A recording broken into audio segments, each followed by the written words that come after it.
सफल परीक्षण के बाद चीन में हड़कंप मचा हुआ है। इस परीक्षण के बाद अब चीन ने यह माना है कि भारत मिसाइल तकनीक का बड़ा खिलाड़ी बन चुका है। अग्नि 5 के सफल परीक्षण के बाद चीन के सुर भी अब बदले बदले नजर आ रहे हैं। चीन के मुखपत्र यानी कि ग्लोबल टाइम्स ने कहा है कि पश्चिमी देश एशिया की दो शक्तियों के बीच दुश्मनी बढ़ाना चाहते हैं। हमारे पास मिसाइल डिफेंस सिस्टम नहीं है। ये कितना प्रॉब्लमैटिक है पाकिस्तान के डिफेंस के लिए, ये कितना खतरनाक है पाकिस्तान के लिए कि उन्होंने ड्रोन्स भी लगा दिए हैं, which are watching us, S-400 भी उन्होंने लगाया हुआ है, और देन ये जो लेटेस्ट टेक्नोलॉजीज वो टेस्ट भी कर रहे हैं। पाकिस्तान के डिफेंस एनालिस्ट खासे घबराए हुए हैं अग्नि 5 टेस्ट को लेके। ये टेक्नोलॉजी अभी तक बहुत ज्यादा कॉमन नहीं है। पाकिस्तानी आर्मी के लोग भी अब ये बोलने लगे हैं, रिटायर्ड तो बोल ही रहे ऑफ कोर्स, सर्विंग जो है उनकी जिनसे बात हुई है वो भी बोल रहे हैं कि यार न्यूक्लियर टेस्ट तक ठीक था, अग्नि 5 जो एक मिसाइल है उसका जवाब नहीं है पाकिस्तान के हाथ में, चाइना की तरफ है, सो इसीलिए अग्नि 5 भी है। इंडिया जो कि IMF के बोर्ड के ऊपर उसने बाकायदा खत लिखा है IMF को कि वो पाकिस्तान को लोन की फैसिलिटी की एक्सटेंशन लिंक करे कि ये पैसा जो है वो डिफेंस बजट के ऊपर यूज नहीं होगा। ये बड़ा अहम आगे मसाइल पाकिस्तान के लिए आएंगे कि इंडिया जो बैलिस्टिक मिसाइल डिफेंस सिस्टम बना रहा है ये डिस्टेबलाइजिंग है। पाकिस्तान के एनालिस्ट तकलीफ में इसलिए हैं क्योंकि उनकी इक्विवेलेंट टेक्नोलॉजिकल फेलियर बार बार हो गया है। दहशतगर्द हम खुद हैं, अफगानिस्तान नहीं है, क्योंकि जितने भी दहशतगर्द तंजीमें हैं वो हमने खुद बनाए हैं। ये होता है कि एक डिलीवरी सिस्टम के ऊपर आप नंबर ऑफ वॉर हेड्स आप इंस्टॉल कर सकते हैं, तो वो जो री एंट्री होती है वो वॉर हेड्स जो है वो डिफरेंट डायरेक्शंस में डिफरेंट डिस्टेंसेस पे वो जाके अपने अपने टारगेट्स को हिट कर सकते हैं। हमारे पास मिसाइल डिफेंस सिस्टम नहीं है। ये कितना प्रॉब्लमैटिक है पाकिस्तान के डिफेंस के लिए। फॉर एग्जांपल रिसेंटली अगर आपको याद हो कि उन्होंने कहा जी कि हमसे एक मिसाइल छूट गया था और वो पाकिस्तान के किसी इलाके में चला गया, एंड देन हमने ये कहा कि हमने ये महसूस किया कि हमारे एयर सिस्टम के अंदर वो मिसाइल आया, हमने उसको देखा और वो गिर गया हमारे मुल्क के अंदर, हम उसे रोक नहीं सके या कुछ कर नहीं सके। ये कितना खतरनाक है पाकिस्तान के लिए कि उन्होंने ड्रोन्स भी लगा दिए हैं, which are watching us, S-400 भी उन्होंने लगाया हुआ है, और देन ये जो लेटेस्ट टेक्नोलॉजीज वो टेस्ट भी कर रहे हैं। और Pakistan, where does Pakistan stand in all this, और क्या हम कोई इंडिजिनियसली देख रहे हैं, हम सुपर पावर वाला नहीं देख रहे। और विश्व गुरु के कॉन्सेप्ट में आप जानते हैं कि गुरु का अर्थ ही ये होता है कि जो आपको डार्कनेस से लाइट की ओर लेके जाए। सामने से शिष्य जो आता है गुरु के पास के गुरुजी हमें सिखाएं, और गुरुजी सोचेंगे कि इस शिष्य की पात्रता है भी या नहीं, या कितना सिखाना है, और गुरु जो है वो छड़ी भी रखेंगे। तो ऐसा नहीं है कि हार्ड पावर वाला कॉन्सेप्ट नहीं होगा। अगर रेड सी में या अरेबियन सी में हमने भेजनी है फौजें तो हम वो भी भेजेंगे, तो ये इसका रिजेक्शन नहीं है। ये जो आपने बात की और आपने ये जो बात की कि वो तो उनके पांव छूते हैं, ये तो एक्सेप्टेड बात है अब सबके सामने। एग्जैक्टली अब तो जो है वो दूसरे प्राइम मिनिस्टर्स उनको ये बोलते हैं you are my boss, you are the boss, तो वो सब बॉस मानते हैं उनको क्योंकि उन्होंने ऐसा करके दिखाया, मोदी साहब ने ऐसा करके दिखाया, उनको बॉस मानना पड़ेगा आपको, और मान रहे हैं सब।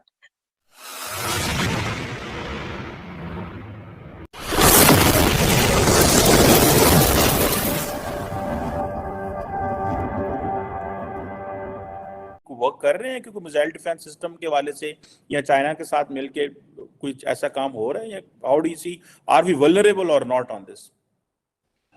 वल्नरेबिलिटी तो है, mutual vulnerability I would say. India और पाकिस्तान दोनों वल्नरेबल है, और वो वल्नरेबिलिटी की वजह से ही डिटरेंस ज़्यादा स्ट्रेंथन होती है। अब ये जब हम बात करते हैं बैलिस्टिक मिसाइल सिस्टम का, इसके कुछ टेक्निकल लिमिटेशंस भी हैं। इसको कुछ रिएक्शन टाइम चाहिए होता है मिसाइल डिफेंस सिस्टम को। टेक्निकली अगर हम देखें जो MIRVs का multiple independently targetable re entry vehicles, ये होती क्या चीज़ है कि एक बैलिस्टिक मिसाइल्स है जिसकी कैपेसिटी ज़्यादा होती है, और इसमें ये होता है कि एक डिलीवरी सिस्टम के ऊपर आप नंबर ऑफ वॉर हेड्स आप इंस्टॉल कर सकते हैं। तो वो जो री एंट्री होती है, जब वो आप लॉन्च करते हैं री एंट्री, तो वो वॉर हेड्स जो है वो डिफरेंट डायरेक्शंस में डिफरेंट डिस्टेंसेस पे वो जाके अपने अपने टारगेट्स को हिट कर सकते हैं। तो ये MIRV की टेक्नोलॉजी का एक है। ये टेक्नोलॉजी अभी तक बहुत ज़्यादा कॉमन नहीं है। जो मेजर न्यूक्लियर वेपन स्टेट्स है, United states, Russia, United kingdom, France, Pakistan के डिफेंस एनालिस्ट खासे घबराए हुए हैं अग्नि 5 टेस्ट को लेके। अग्नि 5 टेस्ट परसों हुआ था, सबको पता है, काफी बार टेस्ट हो चुका, काफी बार इस पे डिस्कशन हो चुका। लेकिन एक चीज कि पाकिस्तान इतना अंदर से घबराए हुए, पाकिस्तानी आर्मी के लोग भी अब ये बोलने लगे हैं, रिटायर्ड तो बोल ही रहे ऑफ कोर्स, सर्विंग जो है उनकी जिनसे बात हुई है वो भी बोल रहे हैं कि यार न्यूक्लियर टेस्ट तक ठीक था, अग्नि 5 जो एक मिसाइल है उसका जवाब नहीं है पाकिस्तान के हाथ में। और कब तक हम चाइना की गोद में बैठे रहेंगे, कुछ हमें करना चाहिए, क्योंकि ये मिसाइल ब्रह्मास्त्र है। ये ऐसी मिसाइल है जो हमें जिसका जवाब देने में हमारी पसीने छूट जाएंगे। इसी पे बात करने के लिए हमारे साथ कर्नल शैलेंद्र साहब डिफेंस एक्सपर्ट हैं और एक लंबे अरसे से भारत माता की सेवा में। सर बहुत बहुत स्वागत आपका हमारे शो में। सर नमस्कार, जय हिंद। पाकिस्तान के हाथ में अग्नि 5 का कोई जवाब नहीं है, ये तो एनालिस्ट ही बोल रहे हैं।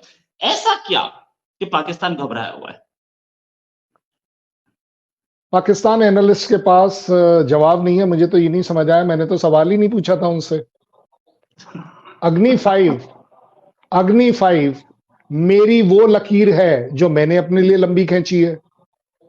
मुझे तो समझ नहीं आया कि क्यों अपने आप को इंसल्ट कर रहे हो, एक्सपोज कर रहे हो, इनकॉम्पिटेंसी दिखा रहे हो, ये बोलकर कि आप अग्नि 5 के बारे में हमसे बात भी कर पाओगे। ये इंसल्ट नहीं है, this is called edge analysis. हमने तो पूछा ही नहीं था कभी भी पाकिस्तान से।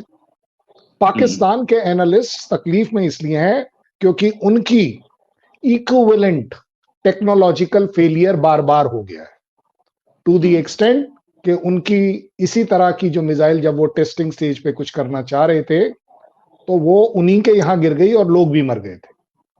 ये रिकॉर्ड पर है, उनसे ही पूछ लीजिएगा, वो अपने आप बता देंगे। क्योंकि अगर पाकिस्तानी आज सच बोलने पर उतर आए हैं कि हमारे पास इसका जवाब नहीं है, आई होप लाइक हेल कि दे विल बी ऑनेस्ट और बताएंगे। अब आगे बात कि वो घबराहट क्यों है। देखिए ऐसा है कि पाकिस्तान जब से पैदा हुआ है उसे आदत है कि किसी की गोद में खेलना है। पहले यूएस की गोद थी, F-16 आ जाते थे, सैटेलाइट इमेजरी आ जाती थी, वो आपका 7th फ्लीट आ जाता था जरूरत पड़ने पर। आदत है, पैसा भी आता था, रसद सामग्री भी आती थी। जैसे ही वहां से हटे चाइना आ गया तो उन्हें लगा कि आज भी हम terrorism related nuisance, irritant India forces के लिए खड़ी करके रखेंगे, जबकि हमारी स्ट्रैटेजिक डिफेंस, जो उनकी अपनी स्ट्रैटेजिक डिफेंस है, वो चाइना केटर फॉर कर लेगा। क्यों? क्योंकि चाइना के हर उस स्ट्रैटेजिक टारगेट, इंफ्रास्ट्रक्चर, उसके उस सिटीज जो उसकी इकोनॉमिक सेंटर्स हैं, वहां तक हम नहीं पहुंच पाएंगे। हम फ्रंट की वॉर लड़ लेंगे, 1000 किलोमीटर की लड़ लेंगे, 2000 किलोमीटर की लड़ लेंगे। ऐसा पाकिस्तान का असेसमेंट था कि हम कहीं नहीं ठहरते। और वो आज भी ये बोलते हैं कि आपने अग्नि 5 करके चाइना से पंगा ले लिया। Thank you for watching. Please subscribe, like and share and press the bell icon.